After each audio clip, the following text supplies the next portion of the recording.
The Dharma, incomparably profound and exquisite, even in hundreds of thousands of millions of kalpas.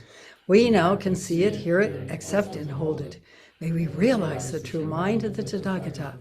Today is the 5th day of this 7-day session here in June. Well, it was started out in May. We're now on the 1st of June, 2023. And I'd like to share something. Oh dear, I didn't bring my pad in. Share something again from Mark Epstein, a psychologist who is also a longtime Buddhist practitioner and has written a number of books about this situation, about what he's realized about his own history and so on. And this book that I'd like to quote from is,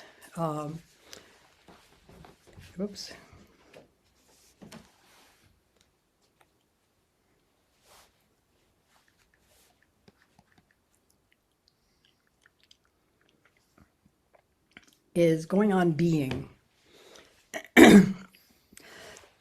Life at the Crossroads of Buddhism and Psychotherapy. I believe Mark must be in his 60s at this point, and so he's had at least 30 years, no, probably 40 years of meditation practice, because he started when he was in college. And he also has, of course, a doctorate in psychology. It's a good person with a good history to do to give some insights into how Buddhism and psychotherapy overlap. I've mentioned this before, and there is, as I said before, a kind of a wide gray zone in which they do overlap, because Buddhist practice, Zazen, is about becoming free. Going into psychotherapy is also about becoming free of our issues. And the two in combination are especially effective. That said, what is this freedom? And here Mark speaks of it. Let's see, where was that? No. Shoot, I had the whole thing figured out. And it should have come, there we are. Okay, Nirvana is a Buddhist word for freedom, not for death. And this is a difference between this translation of the Buddha's words and teachings versus the very earliest ones. And in the Theravadan system of teaching, Nirvana is considered to be never coming back to this world, to become fully emancipated. Now, if you take that literally, that can be meaning dying and not getting reborn. But when you take it in a more enlightened way, it can be emancipated from our stuff, from being caught in what we're all caught in, some of us to a greater degree and with greater intensity, some of us less so. And Mark continues, it is his answer to the problem of common unhappiness, to the anxiety that is encapsulated most clearly in the fear of death. And as we do practice, the fear of death is really behind a lot of anxiety. Because as you get closer and closer to coming to an insight or even a kensho, then fear naturally can arise. And it really is a fear of disappearing, a fear of death. And it is important to make friends with that, to walk right into it with open arms, the sensations in your body, and become accustomed to feeling that anxiety, because then it will actually dissipate. It'll lose its power. And it's important because ultimately we won't have a choice. ultimately everything will be taken away. We can't take everything with us, despite what many cultures have assumed. There's so many different cultures in the world that include various items that the person who's died will, quote, need, close quote, in the next life. And there's a vast buried army, actually, horses, people, warriors. These are statues, actually, in China, and it is part of a tomb. This is the support system for the probably very, very, very important person that died. Other places, they're always, archaeologists are always digging up tombs where they are finding all kinds of interesting things. Most recently, they've been looking in the Mexican area and discovering that there are rather advanced pieces of jewelry, masks, implements, all kinds of things that are buried with people who've died. And this goes all the way into prehistoric times as well. So there is that great fear of dying. And that is endemic in people because we don't know what it will be like. It's a fear of the unknown. Socrates was said to be surrounded by his weeping students as the poison that he was forced to drink began working its way up to his heart. And he said to them, why are you crying? This could be the most amazing experience I've ever had in my life. How do you know it will be awful? It could be incredible. And people who have had near-death experiences also suddenly lose their fear of death. What is death about? There is the koan I mentioned a few teishos ago about Dogo and his student, Sengsan, who go to the home of a parishioner who has died to pay their condolences to the deceased. And when they're there, Sengsan knocks on the coffin and says, is he alive or is he dead? And Dogo says, I won't say. And Sengsan insists, and Dogo continues to say, I won't say. And on the way back to the temple, again, Sengsan is pressing Dogo with his question. Why won't you say, is he alive or is he dead? Teacher, if you don't answer this, I'm going to hit you. And Dogo said, you can hit me if you wish, but I still won't say. And Sengsan hit him. I won't go further into this other than to say, well, you just don't hit your teacher, but he must have been exceedingly desperate. And that desperation stayed with him to the point where eventually he broke through. He would not have done so if Dogo had simply answered, well, this is what happens. But Dogo, holding the line, refusing to respond,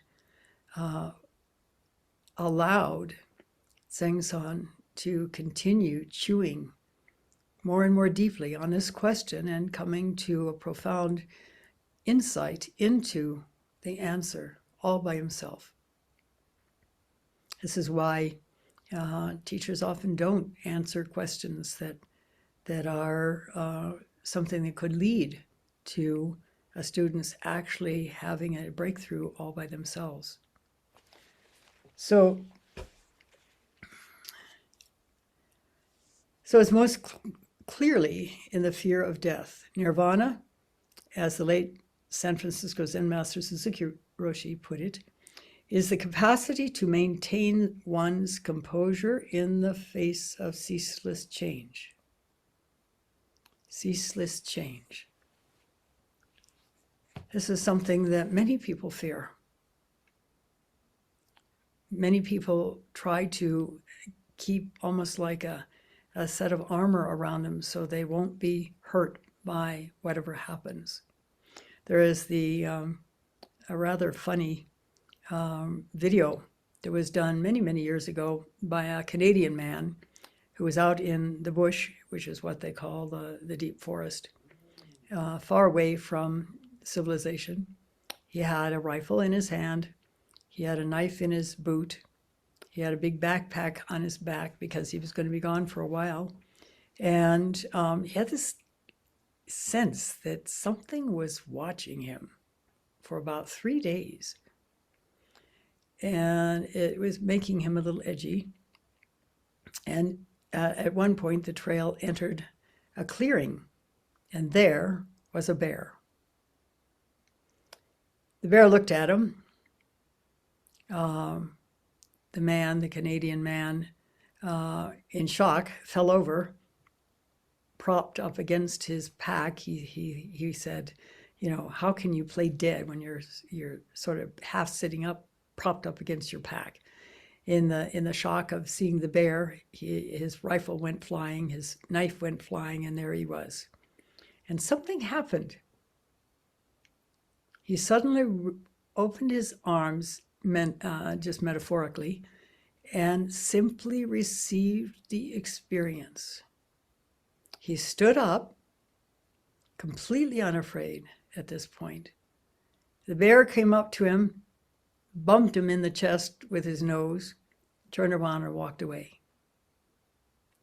The experience of being so present and so let go was one that was so amazing that he wanted to experience it again.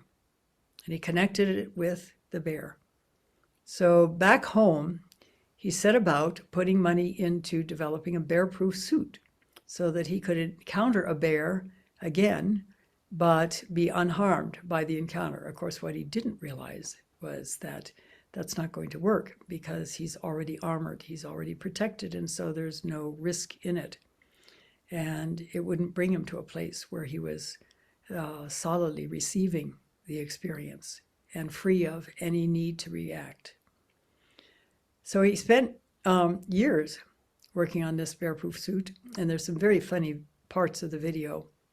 One in which he goes into a bar, and then he's standing out at the top of a, that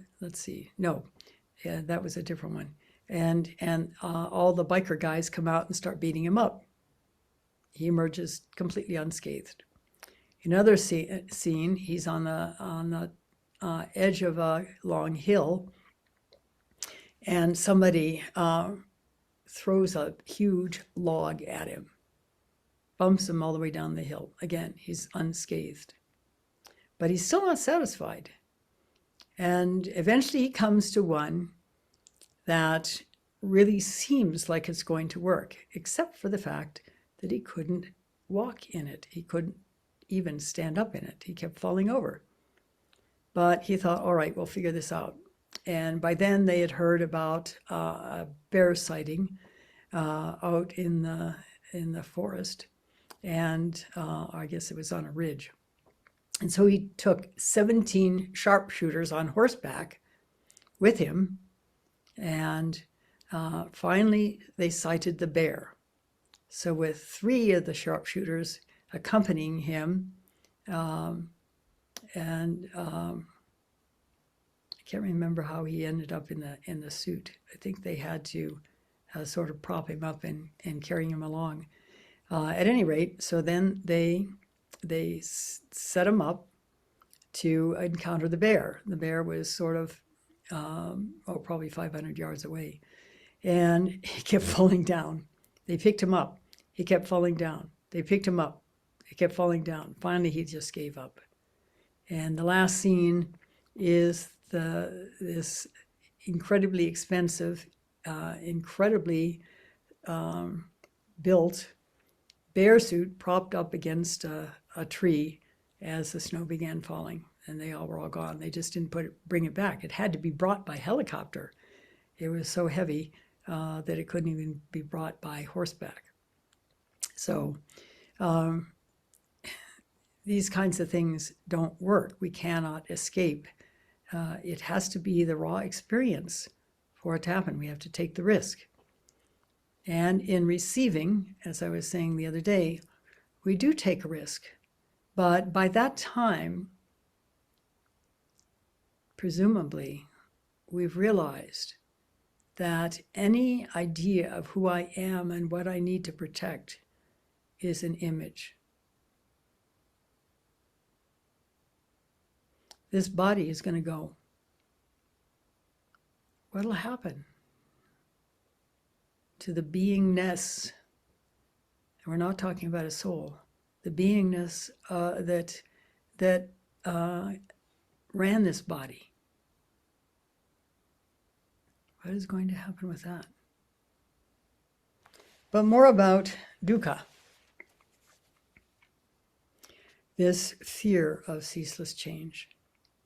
The key from the Buddha's perspective is to find one's own self-created obstacles to that composure. The path to nirvana means working with one's own reactions to the change that surrounds us, to the change that we are. This is not possible. This is not a possibility that Freud ever entertained, although his method of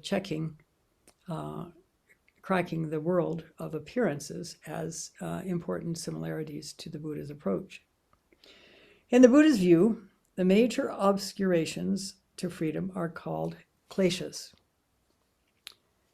A difficult word to translate. Klesha has been called everything from passions to afflictions to conflicting emotions to disturbing conceptions, and no one has been able to find quite the right word, for they are not solely emotional, nor are they exclusively thought.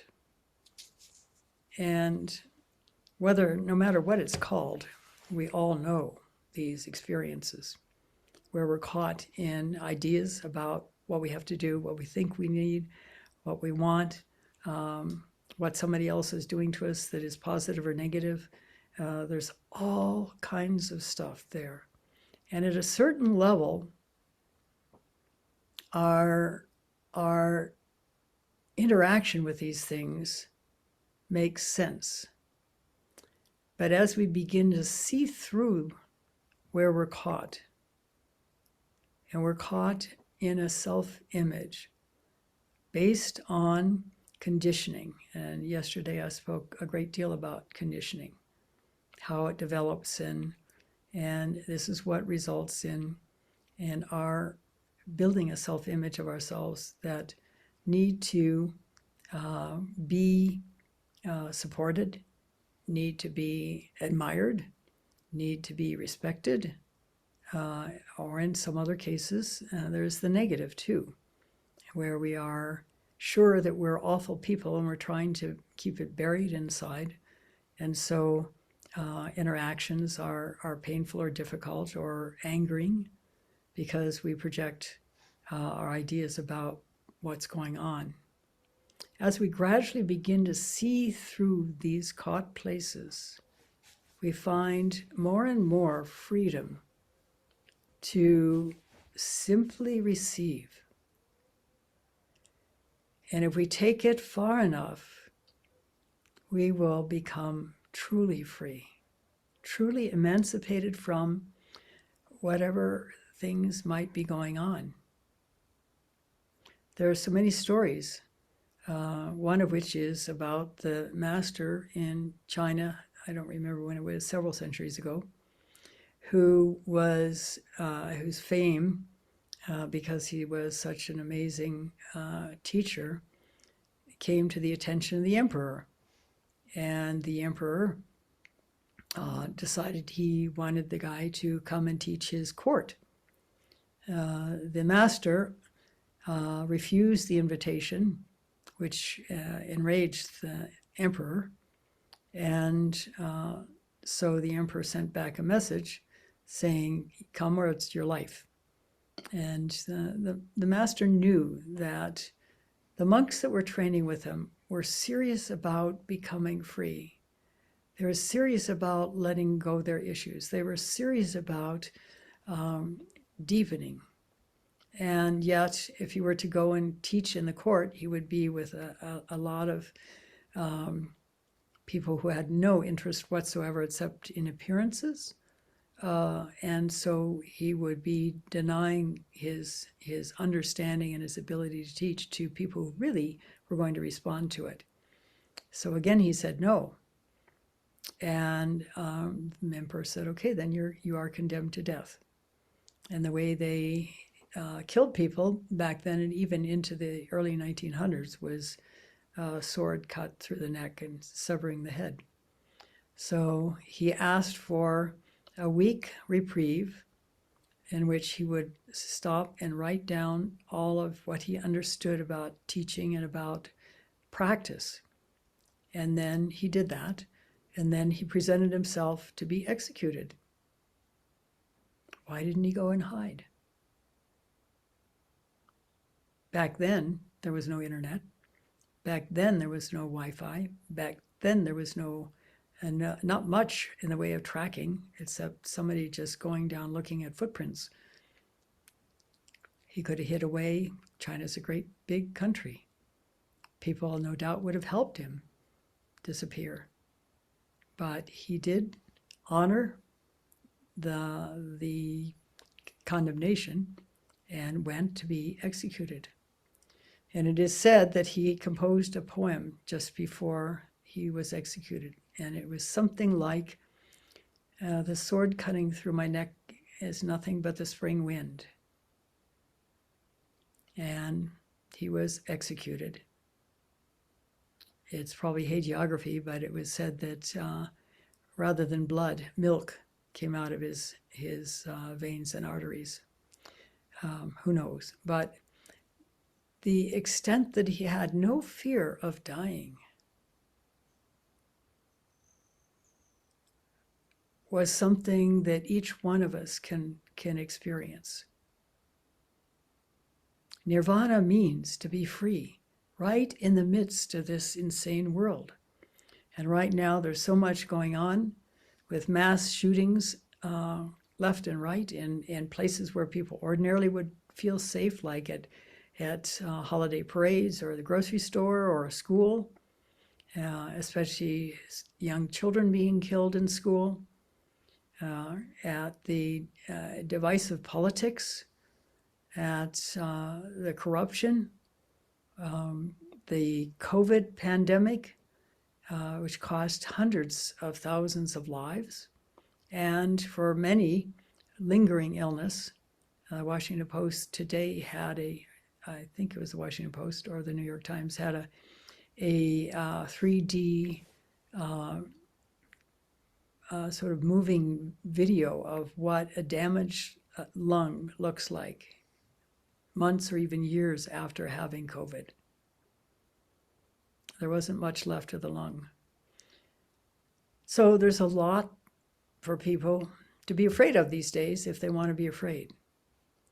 But then we could live in fear. We could live in terror. We could try to limit our experiences so that we wouldn't be in harm's way. But somebody's got to go to the grocery store, and you may take a bullet just going to the grocery store. Or if you go over to a neighbor's house who's shooting a gun multiple times at midnight and your infant is crying and can't get to sleep, and you just politely ask the neighbor if he would mind not making so much noise because the baby can't sleep, and the neighbor comes over and kills 5 people in the family. There's all kinds of insanity going on right now. So we can either open our arms and receive what comes to us open-heartedly, open-mindedly, tuning in each moment to the sensations in our body that indicate concern or anger or sadness or whatever. Doesn't matter what they are. And gradually become more and more and more free so that we can walk into dangerous situations that we have no ordinary escape from, and be profoundly okay.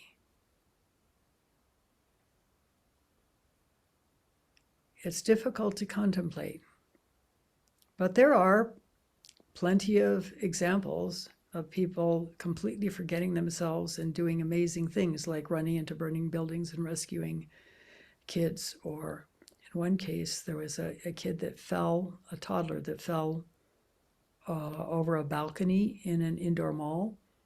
And there was a man that saw the child fall and ran over and was able to catch this child and save his life. There are people who will protect other people. There was a shooting in a movie some years back, and at least one of the people died protecting his girlfriend. To simply respond without fear to what is before you, to receive and to respond rather than to react. There's tremendous freedom in that, and the consequences are extremely positive, even if we take a bullet.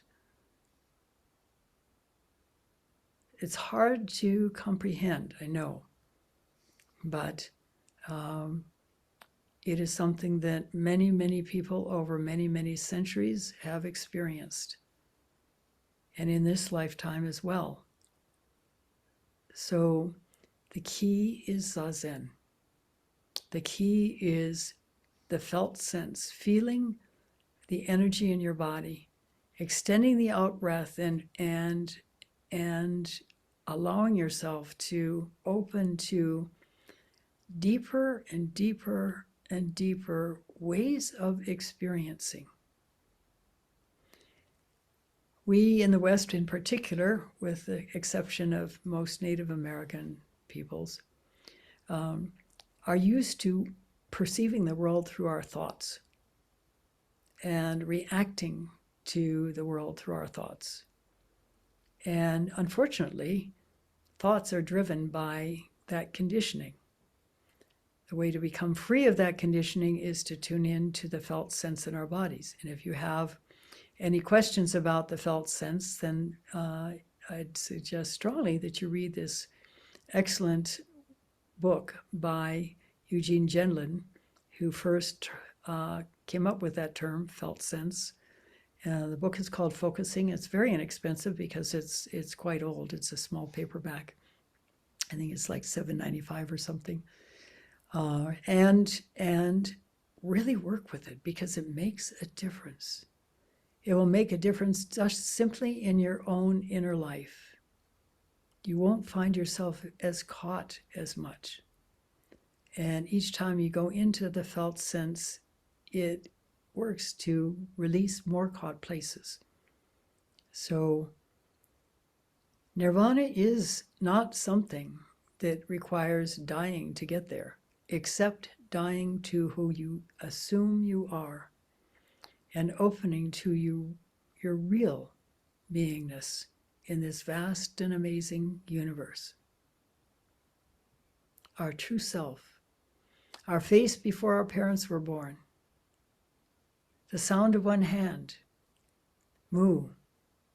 All of these become increasingly clear as you continue with your Zen practice.